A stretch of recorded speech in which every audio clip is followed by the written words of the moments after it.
ఎప్పుడైతే థియేటర్లు మూసివేత అనేటువంటి అంశం వచ్చిందో దీని మీద వెంటనే లోతుగా అంశాలను విచారించండి.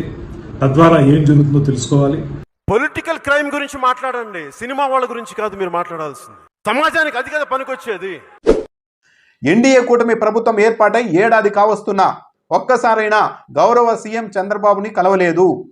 ఎంతసేపు మనందరం దేహి అని అంటున్నారు. వాళ్ళ దగ్గరికి వచ్చి ఎంత పెద్ద స్థాయి వ్యక్తి అయినా సరే, సార్ జగన్ గారు కొంచెం మీరు మాకు చేయాలి సార్, అలా అంటే వారు ఈగో సాటిస్ఫై అవుతుంది.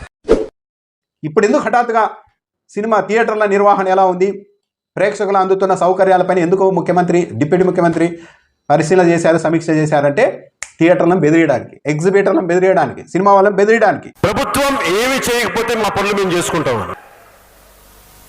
అంటే లీస్ట్ ఇంటర్వెన్షన్, అసలు ఇంటర్వెన్షనే కాకూడదు. అంటే అధికారం వచ్చిన తర్వాత పవన్ కళ్యాణ్ ఎలా తన రూపాన్ని బయట పెడుతున్నారు అన్నది కూడా చాలా క్లియర్గా అర్థమవుతుంది.